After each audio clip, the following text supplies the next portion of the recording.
मैं हूं पूजा सिंह और आप देख रहे हैं अपना उत्तर प्रदेश का ये खास बुलेटिन। चलिए बुलेटिन की शुरुआत करेंगे आज की कुछ खास बड़ी खबरों के साथ। बिहार के अत्रि विधानसभा क्षेत्र में जनता ने अपने जनादेश में स्पष्ट संदेश दिया कि बिहार की प्रगति एनडीए के नेतृत्व में ही संभव है। वहीं अत्रि विधानसभा क्षेत्र में आयोजित विशाल जनसभा में मुख्यमंत्री योगी आदित्यनाथ ने जनता को संबोधित किया। इस मौके पर उन्होंने जोरदार हुंकार भरते हुए कहा कि बिहार की विकास यात्रा केवल एनडीए के नेतृत्व में ही आगे बढ़ सकती है। जनसभा में उपस्थित जनता ने भारी उत्साह और जोश के साथ मुख्यमंत्री का स्वागत किया।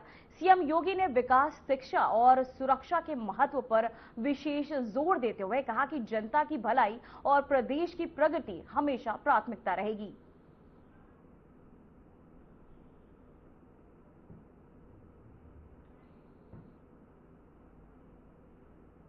आरजेडी और कांग्रेस के समय में बिहार में व्यापक नरसंहार होते थे, जातीय संघर्ष होता था, जात की सेनाएं खड़ी हो गई थी। पर्व और त्योहारों के पहले दंगा फसाद प्रारंभ हो गया था। 60 से अधिक नरसंहार की घटनाएं बिहार के अंदर, और यही नहीं, 15 वर्ष के उस कुशासन में 30,000 से अधिक अपहरण।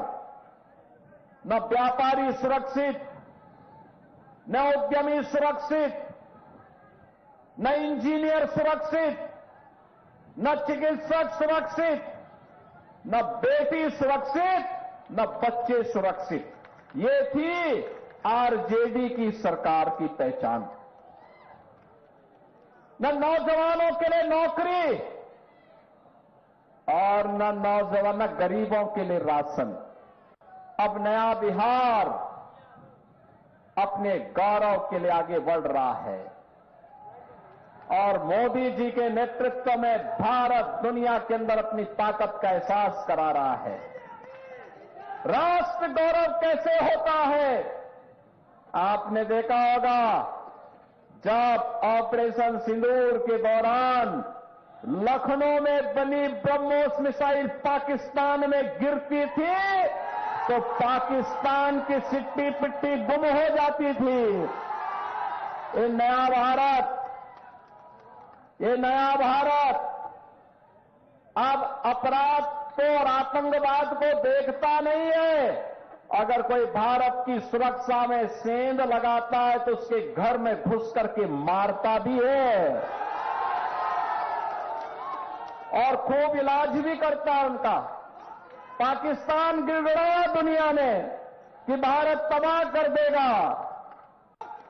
आज भारत विकास कर रहा है, भारत का सम्मान बढ़ा है दुनिया के अंदर। और यही नहीं, मोदी जी ने गरीबों का कल्याण भी किया है। आप सोचो, 80 करोड़ लोगों को फ्री में राशन। आप सोचो, आरजेडी के समय में ये लोग पशुओं का चारा खा जाते थे, राशन क्या देते ये लोग? कांग्रेस के समय में लोग भूखों मरते थे, भूखमरी की शिकार। बिहार हो या यूपी, बड़ी संख्या में महादलित मुसहर जाति के लोग भूखमरी के शिकार होते थे। बहन और भाइयों, यूपी में डबल इंजन की सरकार बनी। मैंने अनिवार्य रूप से कहा, हर मुसहर जाति के व्यक्ति को एक आवास जरूर मिलना चाहिए, उसको जमीन का टुकड़ा जरूर जमीन मिलनी चाहिए। कोई पेशेवर खानदानी माफिया और अपराधी अगर जीत जाएगा तो अपने परिवार के बारे में सोचेगा, लेकिन अगर एनडीए की सरकार बनती है, एनडीए का प्रत्याशी जीतता है, तो बिहार के बारे में सोचेगा, विकास के बारे में सोचेगा। और इसीलिए यूपी में तो मैंने बुलडोजर चला करके इन माफिया और अपराधियों का ऐसा पस्त किया है, यूपी में माफिया और अपराधी, उसकी हड्डी पसली हमने बुलडोजर से रौंद करके उसको पस्त किया है। और नौजवान को रोजगार देकर के उसको मस्त किया है उत्तर प्रदेश के अंदर। और इसीलिए यही कहने के लिए आए हैं, ये नौजवान को रोजगार और नौकरी देकर के मस्त बनाने का काम केवल एनडीए कर सकती है, और माफिया और अपराधी को पस्त करने का काम केवल एनडीए कर सकती है। ये पेशेवर खानदानी माफिया और अपराधी नहीं कर सकते।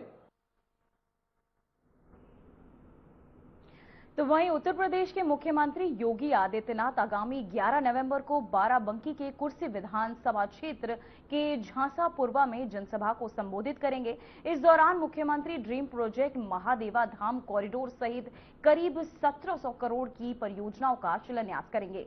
मुख्यमंत्री योगी आदित्यनाथ ने 11 नवंबर को प्रस्तावित दौरे को लेकर प्रशासन अलर्ट हो गया है। अयोध्या मंडलायुक्त राजेश कुमार और आईजी प्रवीण कुमार ने बाराबंकी के थाना फतेहपुर क्षेत्र स्थित झांसा पूर्वा गांव में कार्यक्रम स्थल का निरीक्षण किया। अधिकारियों ने सुरक्षा व्यवस्था और तैयारियों का जायजा लेते हुए जरूरी दिशा निर्देश भी दिए। वहीं इस दौरान डीएम शशांक त्रिपाठी और एसपी अर्पित विजयवर्गीय भी मौजूद रहे। प्रशासन ने कहा कि कार्यक्रम को सफल और सुरक्षित बनाने के लिए सभी विभाग तैयार हैं। तो वहीं आपको बताते चले, सीएम योगी को दौरे को लेकर इसी खबर पर तमाम जानकारी के साथ हमारे संवाददाता जितेंद्र शुक्ला हमारे साथ जुड़ चुके हैं। जितेंद्र, मैं जानना चाहूंगी सीएम योगी के दौरे को लेकर क्या तैयारियां पूरी कर ली गई है प्रशासन के तहत?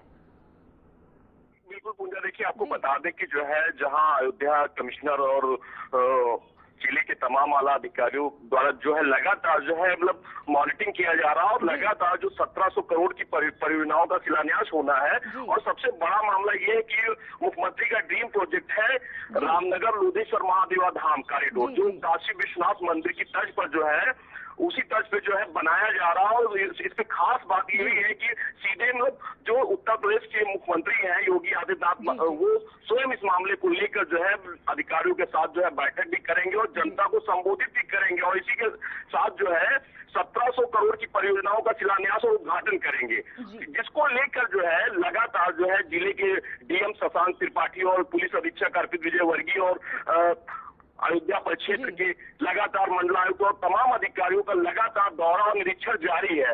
कहीं पर कोई मतलब त्रुटि ना हो, जिसके चलते लगातार मतलब अधिकारियों द्वारा बैठक की जा रही हो, दौरा किया जा रहा है। जिसको लेकर अगर हम बात करें पूजा कि ये रामनगर का जो लोधेश्वर महादेवा धाम है, मतलब एक ऐतिहासिक स्थल जो है, बहुत बड़ा स्थल है जो पूरे मतलब भारत में जो है प्राचीन मंदिर है, जिसको लेकर जो है मुख्यमंत्री जी लगातार मामले को लेकर अभी महादेवा महोत्सव का भी आगाज होने जा रहा है, जिसको लेकर देश और दुनिया से नामचीन कलाकारों द्वारा जो है आयोजन होना है। उसको लेकर भी मुख्यमंत्री स्वयं जो है मामले को लेकर अपडेट करेंगे। जी जितेंद्र, मैं जानना चाहूंगी महादेव धाम कॉरिडोर को लेकर जमीन पर काम कहां तक पहुंचा है?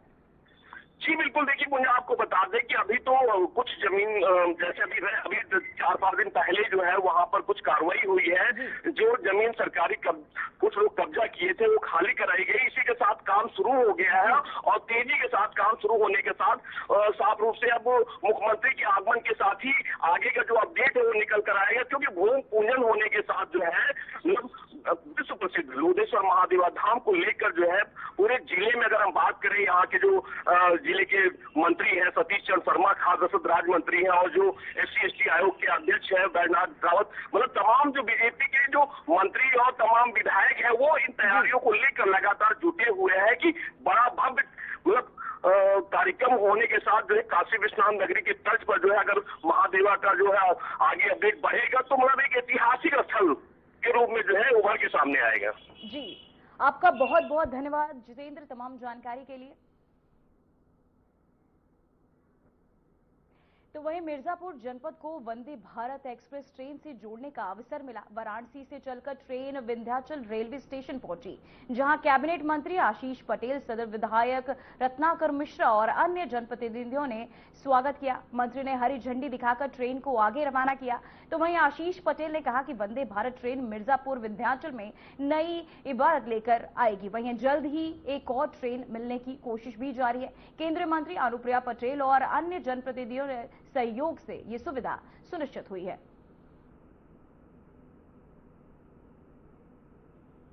ट्रेन का आपने हरी झंडी दिखाया, क्या है पूरा? आज माननीय प्रधानमंत्री जी की विशेष कृपा से, माननीय रेल मंत्री जी के प्रयास से और यहाँ की सांसद आदरणीय अनुप्रिया जी के भी विशेष प्रयास से, सभी जनप्रतिनिधियों के प्रयास से आज वंदे भारत ट्रेन जो वाराणसी से चल करके खजुराहो तक जा रही है, उसका विंध्याचल स्टेशन में प्रथम बार शुभारंभ के रूप में यहाँ पर लोग इकट्ठे हुए हैं और इस ट्रेन को शुभारंभ करते हुए हरी झंडी दिखा करके विंध्याचल स्टेशन से रवाना किया। क्या लाभ मिलेगा सर? निश्चित तौर पर वाराणसी बाबा विश्वनाथ की धरती, विंध्याचल मां विंध्यवासिनी की धरती, चित्रकूट धाम भगवान श्री राम की धरती और खजुराहो का कनेक्शन किया गया है। निश्चित तौर पे जो टूरिस्ट वाराणसी आते थे जिन्हें खजुराहो जाना होता उनके लिए बहुत अच्छी ट्रेन है और इन मिडिल स्टेशन में चाहे विंध्याचल हो, चाहे प्रयागराज छिवकी हो, चाहे चित्रकूट हो, चाहे बांदा हो, चाहे महोबा हो, इन पिछड़े क्षेत्र के लोगों को भी काशी से कनेक्ट होने का एक अवसर प्राप्त हुआ। मैं धन्यवाद देना चाहता हूँ माननीय प्रधानमंत्री जी का, मेरे पास शब्द नहीं है उनको धन्यवाद देने के लिए। हमारे डीआरएम साहब बहुत ही एक्टिव आदमी हैं, उनके भी इस कार्य को पूरा करने में बड़ा प्रयास रहा है। माननीय विधायक जी का भी, नागर जी का भी धन्यवाद देता हूँ, उन्होंने भी इस कार्यक्रम को बहुत अच्छा बनाया है। मैं धन्यवाद देना चाहता हूँ सारे उन लोगों को, मिर्जापुर वासियों को, जिनको विंध्याचल स्टेशन ये सुविधा प्राप्त हुई है और निश्चित तौर पे वंदे भारत का कदम पड़ना विंध्याचल स्टेशन मिर्जापुर जनपद में एक नई क्रांतिकारी इमारत लिखेगा और मैं पूरा विश्वास के साथ आपसे कह रहा हूं, अभी मैं सारी चीजें आपसे डिस्क्लोज नहीं कर सकता, लेकिन निश्चित तौर पर एक दूसरी वंदे भारत ट्रेन भी जल्दी आपको। तो वहीं खबर रामपुर से है, जहां सपा नेता आजम खान को सरकारी लेटर हेड और मोहर के दुरुपयोग मामले में एमपी एमएलए विशेष न्यायालय से बड़ी राहत मिली है। अदालत ने उन्हें सभी आरोपों से बरी कर दिया। अदालत के फैसले पर आजम खान ने कहा कि पुलिस ने झूठा और फर्जी मुकदमा कायम किया था। इसी दौरान सपा सुप्रीमो अखिलेश यादव से मुलाकात पर उन्होंने कहा कि रिश्ता पुराना है, किसी राजनीतिक दबाव से खत्म नहीं होगा। वहीं बिहार चुनाव पर बोले कि माहौल रामपुर और संभल जैसा है।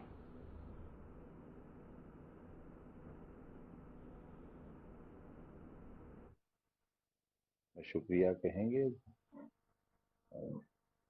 पुलिस ने तो बहुत नाजायज और झूठा फर्जी मुकदमा कायम किया था, अदालत ने न्याय दिया, उसके लिए उनका शुक्रिया।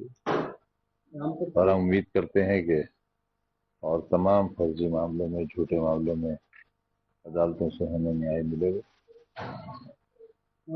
और अगर छोटी अदालत से न्याय नहीं मिलेगा, जैसे नहीं मिला हमें कई मामलों में, ऊपर की अदालतें हमें न्याय देंगी।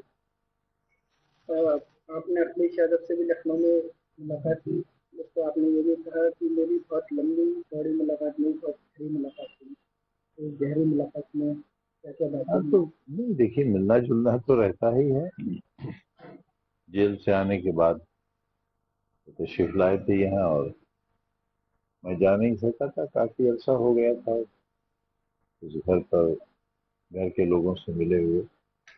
तो रिश्ते हैं, उसका काफी पुराना ताल्लुक है, तो किसी के कहने से या किसी राजनीतिक दबाव से थोड़े खत्म हो जाएगा। राजनीतिक चर्चाओं में क्या रहा?